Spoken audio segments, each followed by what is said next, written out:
Ekiti Television, taking you further.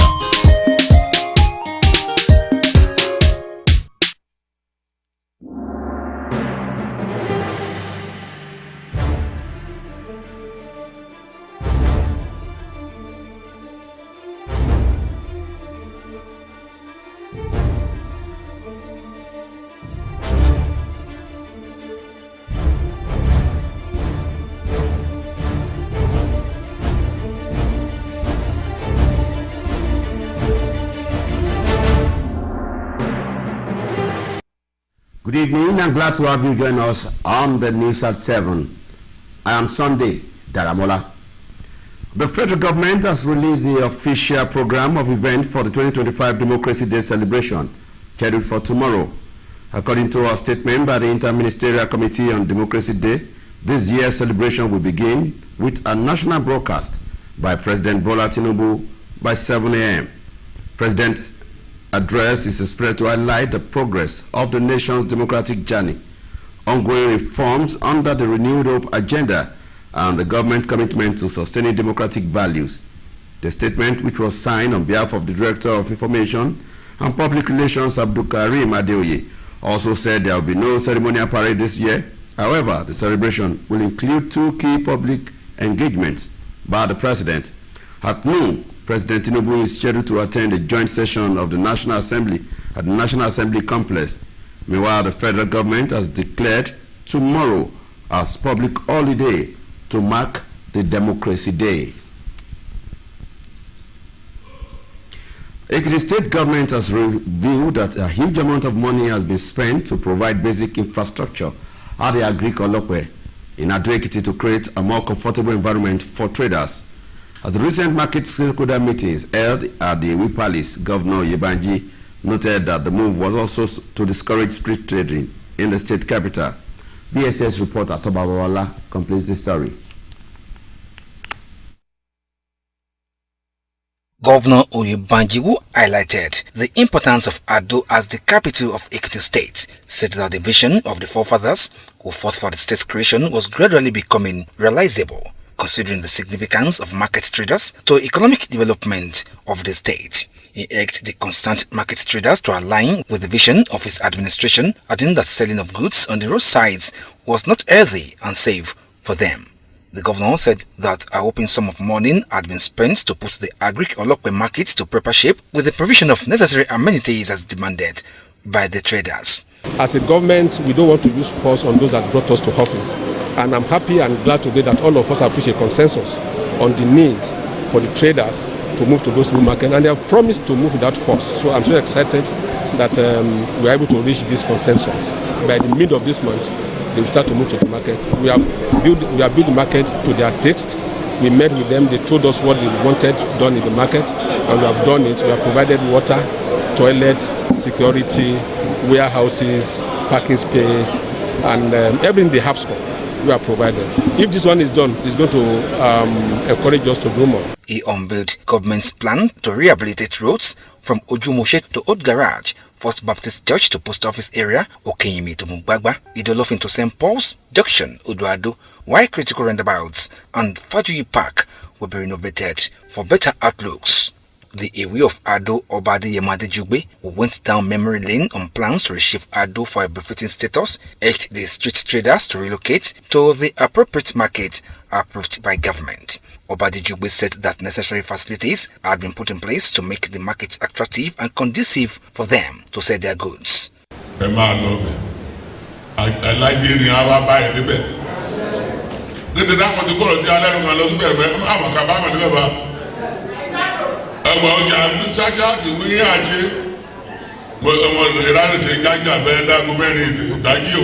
The Commissioner for Trade, Investment and Cooperatives, Mrs. Tayo Adeola, explained that Governor Yebanji had been able to revive the Agric-Olokwe market after several efforts by successive governments.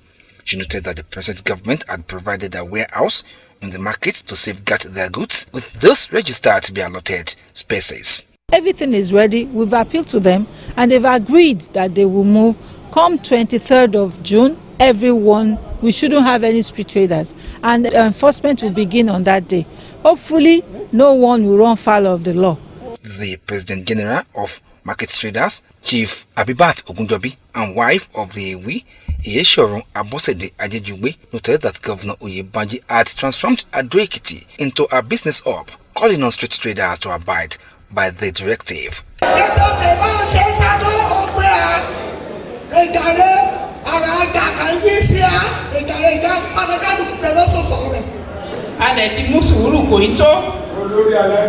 Èyí kì gómìnà ṣe lẹ́nu ọdún méjì sẹ́yìn ṣe ní yẹ kí gbùjùbà ẹ̀ka rèkó èyí kọ́ dá níbẹ̀ nìkan bá ní wípọ̀ ọ̀nà gbọ́ òun ní yẹniyẹni ọlọ́wà jẹ yẹ dáadẹ́ àyẹ ká yí padà bá ní ọlọ́wà jẹ. Traders at the market, however, resolved to comply as soon as possible. Toba Babalola reporting. The Ekiti state government says all resources generated from the tax in the state will be judiciously invested in strategic programs and projects that will provide better living standard for the people. Governor Biodo Ebanji gave the indication during the disbursement of checks to some taxpayers whose shops and business facilities were damaged by the recent rainstorm.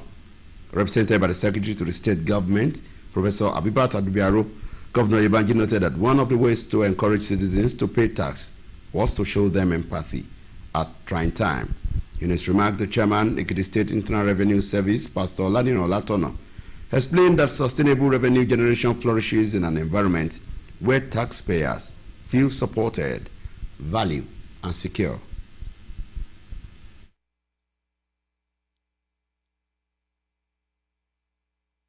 It's the first time we are experiencing this.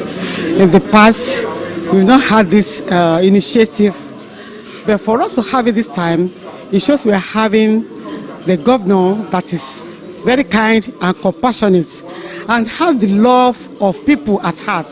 That's why he approved this initiative.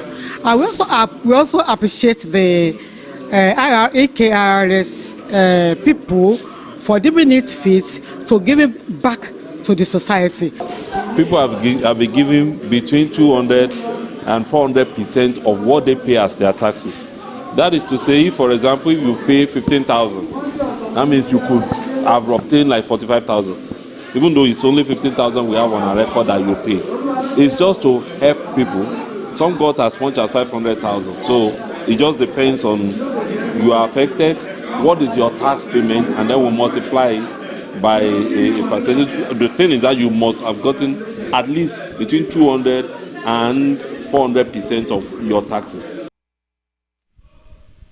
The wife of the Ekiti State Governor, Dr. Olayemi Abiodo Yebanji, has rejoiced with the wife of a former governor of the state, Erelubisi Fayemi, on her 62nd birthday, describing her as a steadfast advocate for justice and a champion of women's rights.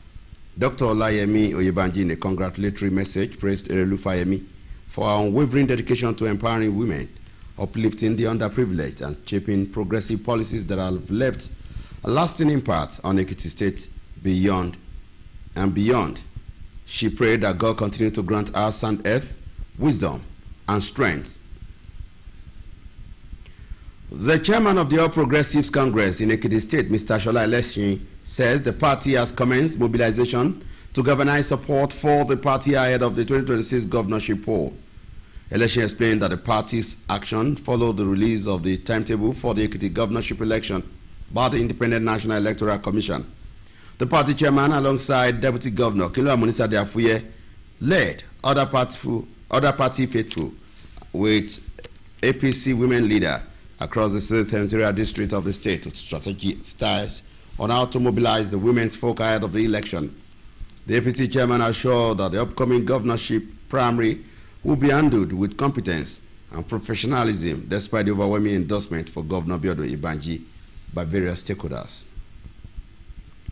The computer-based test for the recruitment of teaching and non-teaching staff into the Ekiti State public secondary schools in the state will hold between next Monday and Saturday, 21st of this month. The chairman of the Ekiti State Teaching Service Commission, Mrs. Rhoda Ojo, who gave the information in a statement, noted that the computer-based test will be in batches. Mrs. Ojo said the specific date and time for individual applicants will be communicated to them through their emails. She advised all applicants who successfully completed the online recruitment registration process to check their email addresses regularly for further details on the exercise. The Vice Chancellor of the Federal University of Technology and Environmental Services, FUTS, in Ekiti, Professor Gbenga Aribisala, has been charged to inspire innovation and promote sustainability in environmental and technological development. The chairman of Ifaki Grammar School, IGS School-Based Management Committee, Mr. Bamidele, gave the charge during a courtesy visit to the Vice Chancellor at the university temporary site at Inyekiti. BSS reporter Kelechi David will bring the report in our subsequent bulletin. And we now go on a short commercial break. We'll be back for the rest of the bulletin. Good, tasty food is worth living for. Worried about your oil every time you enjoy your favorite meal? Introducing Smart Balance. Smart Balance rice bran oil is rich in gamma-oryzanol. Several studies suggest that gamma-oryzanol may contribute to the reduction of bad cholesterol. Golden Terra Smart Balance oil. Good food, no worries. Imagine lovely meals you can cook with these ingredients. You spend heavily, but no guarantee of a tasty meal. Not making a right choice of seasoning cube can ruin your meal, money, and confidence. For a tasty meal, do not compromise. Choose Gold. Use Terra Gold for the rich, consistent taste your loved ones crave for. Good for soups, stews, and jollof. Terra Gold. 1 cube, endless possibilities. Gbogbo àgbáyé ló nílò ìyá. Pẹ̀lú títasábọ̀ Golden Terra oil lásán, ìyá wa lè sọ ìfojúro di ẹ̀rín. Kó sọ, ó tì, ẹ ṣe di bẹ́ẹ̀ ni, ẹ jọ̀wọ́, kó yanjú rògbòdìyàn láàrin ẹbí láì bẹ́ẹ̀ lò. Ká pèsè oúnjẹ tó dùn tó ṣara lóore fún ẹbí ló ṣe kókó jùlọ. Torí níbikíbi táwọn ìyá bá wà ní ìfẹ́ máa gbé. Golden Terra oil, or pure love.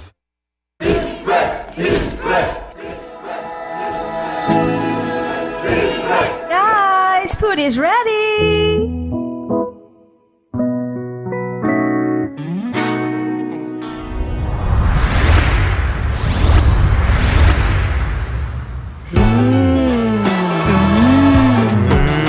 Suitable for jollof rice, stew, spaghetti, and yam portage. Cook to impress. Welcome back.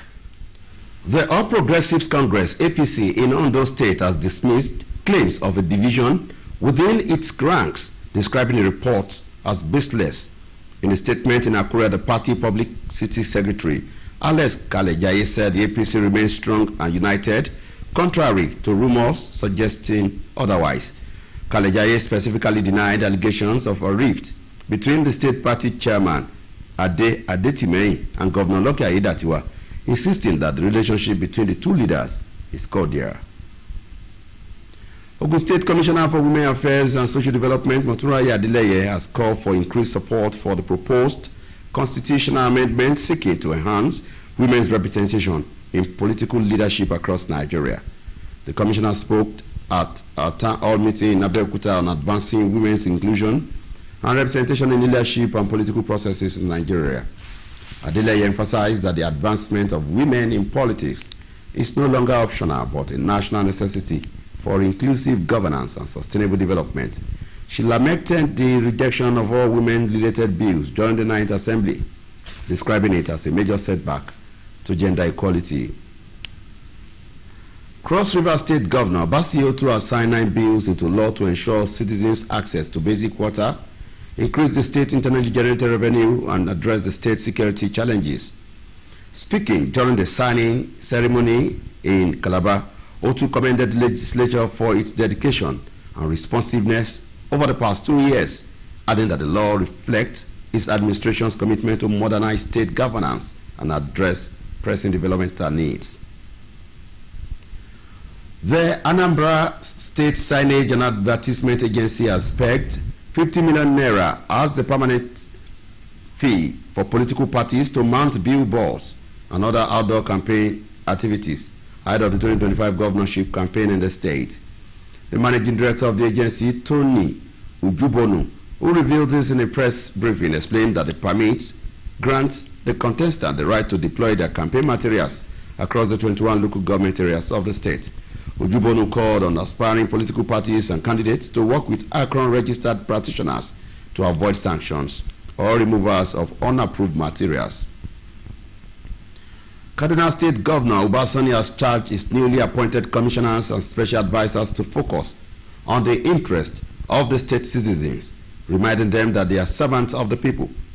The governor, who gave the advice during the swearing-in ceremony of the new appointees, emphasized the importance of teamwork and collaboration, warning them against working in isolation.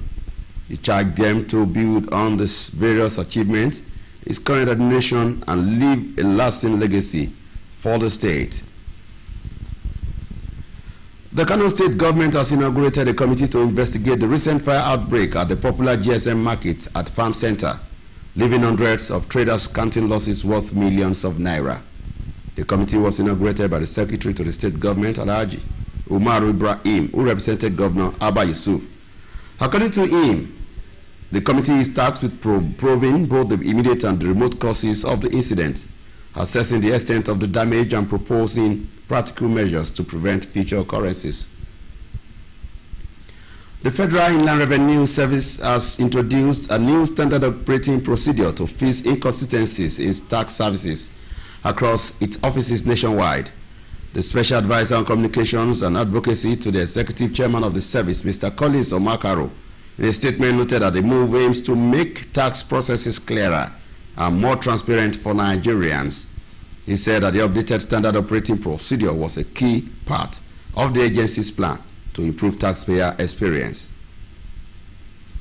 And the National Assembly has revealed plan to initiate a bill to ensure that President-elect are sworn in at the arcade of the National Assembly. The leader of the Senate, Okoyemi Bamidele, gave the information while responding to questions on the June 12th anniversary in Abuja. Bamidele explained that the legislation was part of effort to strengthen the country's democracy. He said that the Parliament will also initiate another legislation for the President to deliver the State of the Nation address in the National Assembly on June 12th annually. The Senate leader noted that the National Assembly had invited President Bola Tinubu to address a joint session of the Senate and the House of Representatives tomorrow to mark the 2025 National Democracy Day. The National Agency for the Control of AIDS has inaugurated the Prevention of Mother-to-Child Transmission Committee in the fight against HIV/AIDS in Enugu State. The Director General of the agency, Dr. Temitope Ilori, who revealed this at the inauguration of the committee, explained that the initiative was to complement the effort of the State Ministry of Health and Enugu State Agency for the Control of AIDS. Ilori urged the newly inaugurated committee members to work in synergy, adding that HIV is a multi-sectional issue that requires all ends to be on the deck. The federal government has assured the international community that it has intensified efforts to eradicate child labor and forced labor. The Minister of Labor and Employment, Muhammad Diyagi, gave the assurance while responding to the report of the Director General of the International Labour Organization, Gilbert Unogbo, at the 113th conference of the organization in Geneva, Switzerland. Dingyadi, who led the Nigerian delegation to the conference, also emphasized the commitment of the Nigerian government with its tripartite constituent to advancing social justice. The minister also stressed the need for all member countries of the organization to continue to work together to mitigate the threat to their shared prosperity and goals and chart a pathway towards an inclusive, equitable, resilient, productive, and sustainable world. And now on the foreign scene, the U.S. President Donald Trump has announced that a new trade agreement between the United States and China has been finalized, pending final approval through a personal agreement between him and Chinese President Xi Jinping. The announcement was made via Trump's official account on the social media platform X, where he pointed out the key components of the deals and described the current U.S.-China relationship as excellent. China is expected to supply the United States with full shipment of magnets and other essential rare earth materials used in electronics, defense, and renewable energy. New Zealand has introduced a new visa called the Parent Boost Visa, which will allow parents of migrants to stay in the country for up to 10 years. The visa begins on September 29, 2025. New Zealand Immigration Department revealed this in a statement on its website. However, it does not lead to permanent residency. Anyone who wants to live in New Zealand permanently must apply for a parent resident visa or a parent retirement resident visa. And now to sport. UCell, a West African leading specialty chemicals and oilfield solution company, will honor Anas Yusuf of Nasarawa United with the prestigious UCell Boost Award after he emerged the top scorer in the 2024-2025 Nigerian Premier Football League season with 18 goals. The award ceremony will take place on Friday at the Radisson Blu Hotel, GRA Ikeja, Lagos, where Yusuf will be presented with a 3.6 million naira cash prize, calculated at 200,000 naira per goal, a hallmark of UCell Boost reward structure. Since its inception in 2018, the booth has honored the company has honored some of the Nigerian Professional Football League most prolific forwards, including Junior Lokoza in 2018 while playing for Kano Pillars, Sanusi Ibrahim and Ufon Udo in 2019 playing for Nasarawa United and Imba, Israel Abia, who also played straight for Rangers International in 2020, and Chijioke Akuneto of Rivers United in 2022.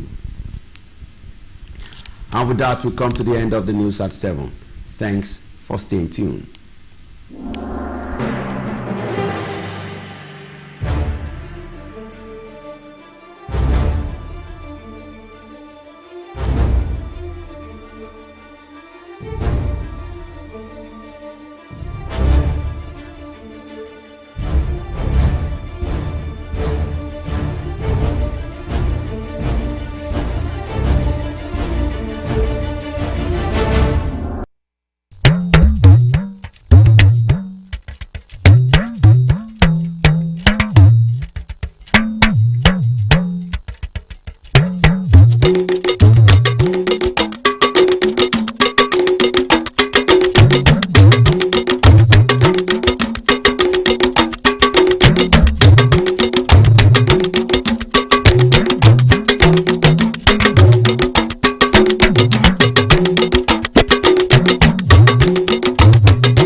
Kalẹ̀ ẹ̀sìn káàbọ̀ sórí ìròyìn lẹ́kùnrẹ́rẹ́. Kelechi David lóníròyìn.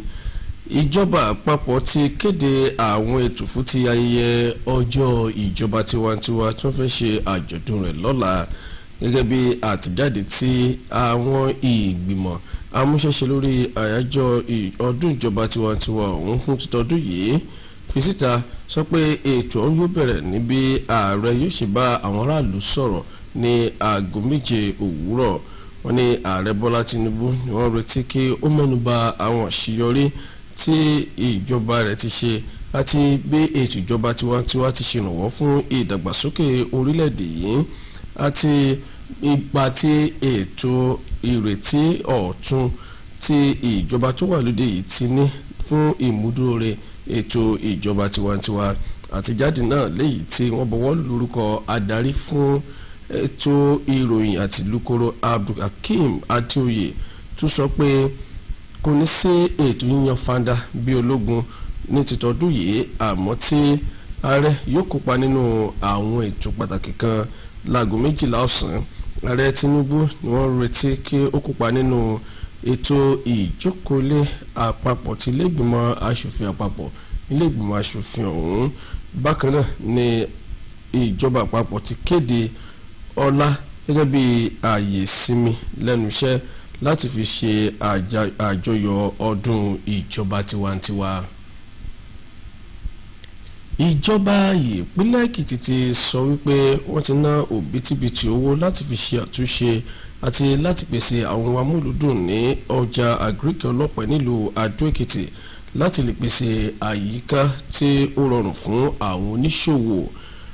Níbi ètò ìpàdé àwọn ìkànnlùkàn tó wáyé ní ààfin Ìwé, gómìnà Bíọ́dún Oyèbánjí sọ pé ìgbésẹ̀ náà jẹ́ ara ọ̀nà láti ṣèrànwọ́ fún ètò okòwò àti láti jẹ́ kí àwọn oníṣòwò yí pàtẹ ọjà sí ojú pópó lólùlù ìpínlẹ̀ yìí. oníròyìn wa tó balọ́lá múròyìn wá ẹ jẹ́ kí agbọ̀n tí gómìnà sọ láti bẹ̀rẹ̀.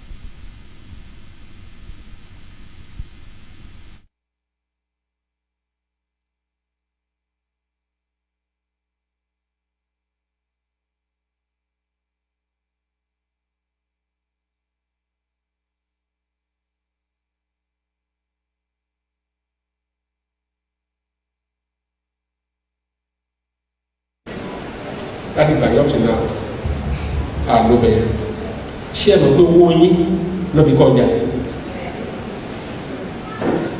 ìṣòwò mi owó Èkìtì state ló fi kọ́ ọjà yẹn ìgbà tí mo wá dé ìpè kọmíṣánná mo ní kí ló tó pẹ̀lú yẹn pé kí ló dé tẹ̀ ẹ̀ lọ ọjà yẹn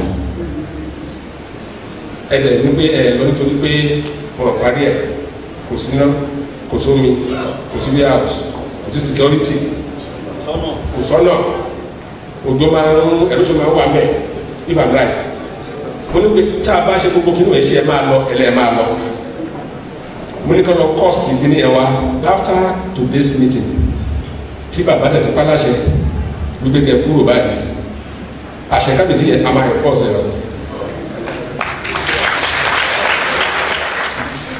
ẹ máa lọ bẹ aláìdí ni a wá báyìí níbẹ̀ nítorí dáhùn ti kúrò sí alẹ́ rẹ̀ lọ sí bẹ̀rẹ̀ bẹ́ẹ̀ àmọ̀ ká bá àmọ̀ níbẹ̀ bá ẹ̀wọ̀n ọjà ṣáṣá ti wí àṣẹ ọmọ ìlànà ti jájà bẹ́ẹ̀ dágún mẹ́rin ìdájí o ọ̀wọ́ alágún mẹ́ta mẹ́rin ti jájà tó yọ̀ bá wọ́n gbé ibẹ̀ ni wọ́n ti ṣí ìpùdó wọn níbi tàdó wa níbi tàdó sókà rẹ̀ wà.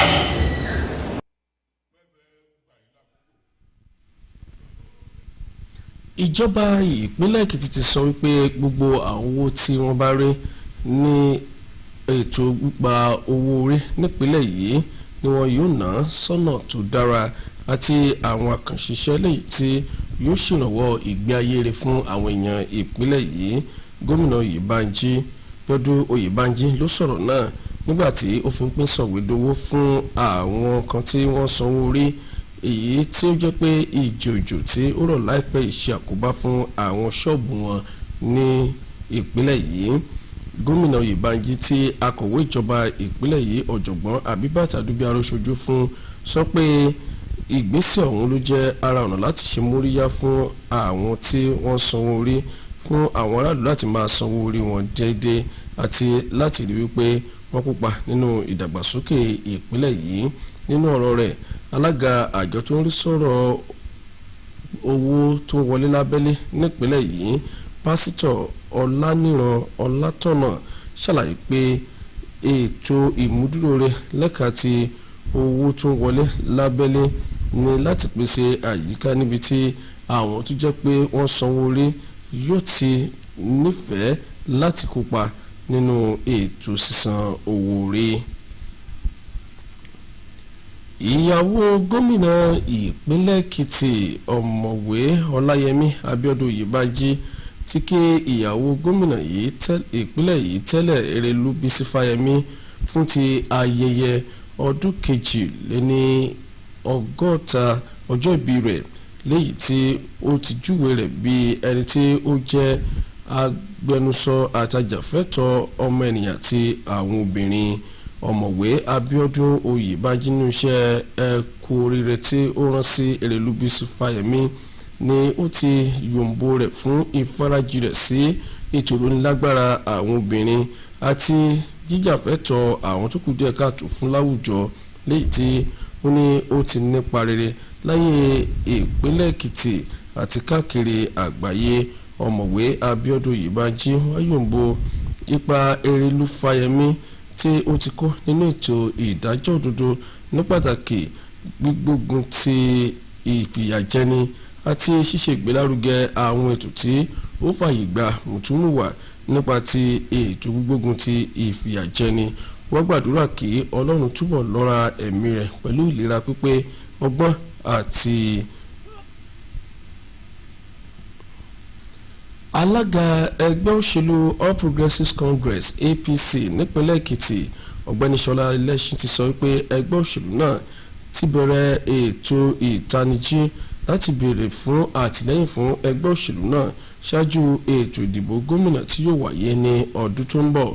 Ọ̀gbẹ́ni Ẹlẹ́ṣin ṣàlàyé pé ẹgbẹ́ òṣèlú náà ló gbégbèsè ọ̀hún látàrí bí àjọ elétò ìdìbò ti ṣe kéde ọjọ́ fún ètò ìdìbò gómìnà ní ìpínlẹ̀ Èkìtì.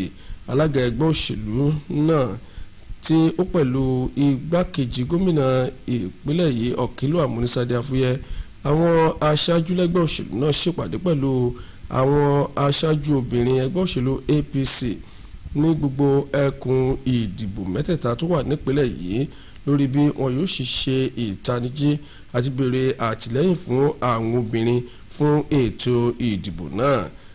Alága ẹgbẹ́ òṣèlú APC wá ṣèlérí pé ètò ìdìbò gómìnà yìí tí ó ń bọ̀ ọ̀hún ló jẹ́ pé wọn yóò ti rí wípé wọ́n ṣètò ìdìbò abẹ́lé wọn lọ́nà tí yóò fi jẹ́ ti ìlànà akọ́ṣẹ́mọṣẹ́ tí ó sì gbìyànjú fẹ́gbẹ́ gbàwó bọ̀, pẹ̀lú bó ti jẹ́ pé ọ̀pọ̀lọpọ̀ èèyàn ni ó ti fọwọ́ sí gómìnà Bíọ́dún Oyèbánjí gẹ́gẹ́ bí ààyò wọn nínú àwọn olùdíje. Ọ̀gbẹ́ni Ẹlẹ́ṣin wájú pé àwọn obìnrin ni wọ́n ṣe kókó nínú ètò ìjọba àti wípé wọn yóò túbọ̀ jẹ́ kí wọ́n ní ìgbẹ́kẹ̀lé nínú ìwà aṣáájú ti ìjọba tó wà lóde yìí. Ètò ìdánwò lórí ẹ̀rọ ayélujára fún ìgbanisíṣẹ́ olùkọ́ àtàwọn tí kìí ṣe olùkọ́ nínú iléèwé girama ti ìjọba ìpínlẹ̀ Èkìtì ni yóò wáyé bẹ̀rẹ̀ láti ọjọ́ ajé ọ̀sẹ̀ tó ń bọ̀ títí di ọjọ́ àbámẹ́ta ọjọ́ 21 oṣù yìí. Alága àjọ tescom Rhoda Aya Òjó ẹni tó sọ̀rọ̀ náà nínú àtẹ̀jáde kan sọ pé ètò ìdánwò CBT ọ̀hún ni ó jẹ́ pé yóò wáyé ní ṣísẹ̀ntẹ̀lé. Aya Òjó sọ pé wọn kò yan ọjọ́ kan pàtó fún ẹnikẹ́ni, àmọ́ tó jẹ́ pé wọn yóò fi tó àwọn tí yóò kópa nínú ètò ìdánwò náà. Ọjọ́ tí wọn yóò wà fún ètò ìdánwò ọ̀hún nípasẹ̀ ti òpó ìtàkùn ayélujára email wọn. Ó wá rọ àwọn olùkópa náà láti rí wípé wọ́n tẹ̀lé ìlànà ti ẹ̀rọ ayélujára fún ti ètò ìforúkọsílẹ̀ fẹ́tò ìdánwò ọ̀hún kí wọ́n sì máa wo ímeèlì wọn lóòrèkóòrè fún ètò ìdánwò náà. Gíwá fásitì ìjọba àpapọ̀ lórí ìmọ̀ ẹ̀rọ àti ètò ìmọ̀ ìjìnlẹ̀ àyíká FUTES nílùú Ìyìn Èkìtì ọ̀jọ̀gbọ́n Gbénga Arìbísálà ni wọ́n ti pàrọwà sí láti ṣe àmúlò ti ìmọ̀ ẹ̀rọ àti ìdúróore ti ètò àyíká fún ìdàgbàsókè tó múnádóko. Alága ti SBMC ti iléèwé girama Ìfàkì Grammar School Ọ̀gbẹ́ni Bámidélé Ìdòwú ló pàrọwà náà nígbàtí wọ́n fi ṣètò àbẹ̀wò sí gíwá fásitì ọ̀hún lóríkò ti fásitì náà tí wọ́n ń lò lọ́wọ́ báyìí nílùú Ìyìn Èkìtì. A máa tẹ̀síwájú pẹ̀lú ìròyìn yìí nígbà tí a bá dé látòdì kejì. Ẹ má ti yí kúrò.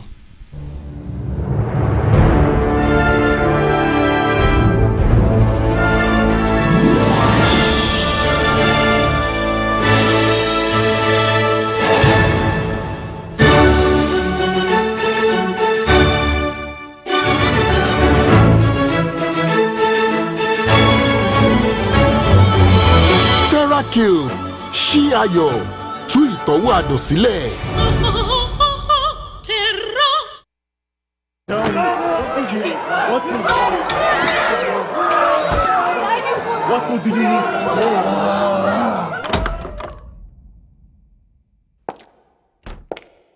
Wúwa lórí, wúwa lórí, wúwa lórí, wúwa lórí, wúwa lórí.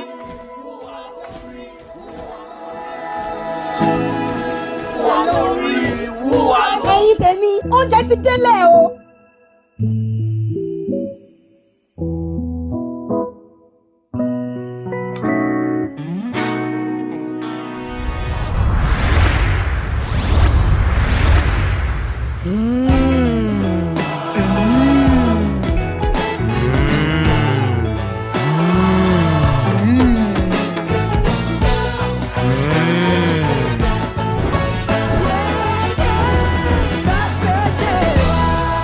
àsètò gbà yìí. ẹgbẹ́ òṣèlú All Progressives Congress APC nípínlẹ̀ Ondo ti sọ pé kò sóòótọ́ nínú ìròyìn tó sọ pé aáwọ̀ wà láàrin ẹgbẹ́ òṣèlú náà léyìí tí ó sọ pé àhesọ lásán ni. Nínú àtẹ̀jáde kan nílùú Àkúrẹ́, alukoro ẹgbẹ́ òṣèlú náà Alex Kalejaye sọ pé ẹgbẹ́ òṣèlú APC nípínlẹ̀ ọ̀hún wà ní ìrẹ́pọ̀ àti ìṣọ̀kan. Kalejaye wá sọ pé irọ́ ni ìròyìn tó ní aáwọ̀ wà láàrin alága ẹgbẹ́ òṣèlú ọ̀hún nípínlẹ̀ náà Adétìmẹ́yìn àti gómìnà Lọ́kẹ́ Ayédàtiwa tó sọ pé àjọṣe láàrin àwọn méjèèjì ló dán mọ́rán. Kọmíṣánná fọ́rọ̀ àwọn obìnrin nípínlẹ̀ Ògùn àti ètò ìrónilágbára Motúnráyọ̀ Adélẹ́yẹ ti pè fún àtìlẹ́yìn sí nínú àtúnṣe àbá òfin tí ó fẹ́ kí wọ́n túbọ̀ fàyè gba àwọn obìnrin nípò aṣáájú nílẹ̀ Nàìjíríà. Kọmíṣánná ọ̀hún sọ̀rọ̀ náà níbi ìpàdé abẹ́ ọdún kan nílùú Abẹ́òkúta níbi tí wọ́n ti ń sọ̀rọ̀ nípa títúbọ̀ fi àyè gba àwọn obìnrin nípò aṣáájú nílẹ̀ Nàìjíríà. Adélẹ́yẹ tẹnumọ́ ìdí tí wọ́n ṣe ní láti túbọ̀ fàyè gba àwọn obìnrin bí tó sọ pé wọ́n kì í ṣe àtẹ̀mẹ́rẹ̀ àti pé wọ́n ní láti kópa nínú ètò ìjọba àti ìdàgbàsókè ti orílẹ̀-èdè yìí. Gómìnà ìpínlẹ̀ Rivers Basil Otu ti bọwọ́lù àbá òfin mẹ́sàn-án ọ̀tọ̀ọ̀tọ̀ lójúnà àti rí pé àwọn èèyàn ìpínlẹ̀ ọ̀hún láǹfààní sí omi tó mọ́ gara àti láti ṣèrànwọ́ fún owó tó ń wọlé lábẹ́lé tó fi mọ́ mójútó àwọn ìpèníjà ètò ààbò nípínlẹ̀ náà. Nígbà tó ń sọ̀rọ̀ níbi tí ó ti ń bu ọwọ́ lu àbá òfin náà nílùú Calabar, ó tún yóò ń bo àwọn aṣòfin ìpínlẹ̀ ọ̀hún fún ìfarajì wọn sí ètò ìjọba láti bí ọdún méjì sẹ́yìn. Níbi ó ti sọ pé àwọn òfin tí wọ́n bọwọ́lù náà ló ti kún ìgbìyànjú ìjọba ọ̀hún lọ́wọ́ láti ṣèrànwọ́ ètò ìṣèjọba nípínlẹ̀ náà àti láti mójútó àwọn tí wọ́n fẹ́ àmójútó ní kíákíá. Àjọ tó ń rí ṣètò pátákó ìpolongo àti ètò ìpolongo nípínlẹ̀ Anambra ti kéde wípé 50 mílíọ̀nù náírà ní owó tí wọ́n lè fún ẹgbẹ́ òṣèlú láti san fún ẹgbẹ́ òṣèlú tí ó bá fẹ́ lo pátákó àjúwe láti fi ṣe ètò ìpolongo ṣáájú ètò ìdìbò gómìnà tí yóò wáyé ní ìpínlẹ̀ ọ̀hún nínú ọdún yìí. Ọ̀gá àgbà àjọ náà tó ní Uzubuonu, ẹni tí ó kéde ọ̀rọ̀ fáwọn oníròyìn, ṣàlàyé pé iye owó náà ni ó wà fún àwọn tí ó bá ń díje láti san lójúnà àti lè jẹ́ kí wọ́n lè lẹ pátákó ìpolongo wọn káàkiri ìjọba ìbílẹ̀ 21 tó wà nípínlẹ̀ ọ̀hún. Uzubuonu wá pé àwọn tó ẹgbẹ́ òṣèlú tó ń nàgà àti àwọn olùdíje nípínlẹ̀ ọ̀hún láti kàn sí àjọ náà tàbí kí wọ́n pípọ́ ojú ìjọba tí wọ́n bá lẹ pátákó ìpolongo. Gómìnà ìpínlẹ̀ Kaduna Uba Sani ti rọ àwọn tí wọ́n ṣẹ̀yàn sípò kọmíṣánná àti Bọ́ba Jírò nípínlẹ̀ ọ̀hún láti nífẹ̀ẹ́ àwọn èèyàn ìpínlẹ̀ náà lọ́kàn níbi ó ti rán wọn létí láti ṣiṣẹ́ sin àwọn aráàlú. Gómìnà náà tí ó pàrọwà níbi ayẹyẹ ìbúrawọṣẹ́ fún àwọn tí wọ́n ṣẹ̀yàn sípò sọ wípé ó pọn dandan láti kí wọ́n ní àjọṣe láàrin ara wọn. Bí ó ṣe sọ wípé igi kan kì í dágbó ṣe, wá rọ àwọn ẹni náà láti mọlé onírúurú àṣeyọrí ìjọba rẹ̀ àti àṣeyọrí ìjọba tó wà lóde ní ìpínlẹ̀ náà lójúnà àti lè ṣèrànwọ́ fún ètò ìjọba tiwantiwa nípínlẹ̀ ọ̀hún. Èyí ló pin ìròyìn lẹ́kùnrẹ́rẹ́, yòókù tún di lọ́la. Kásùn lẹ́wọ̀n.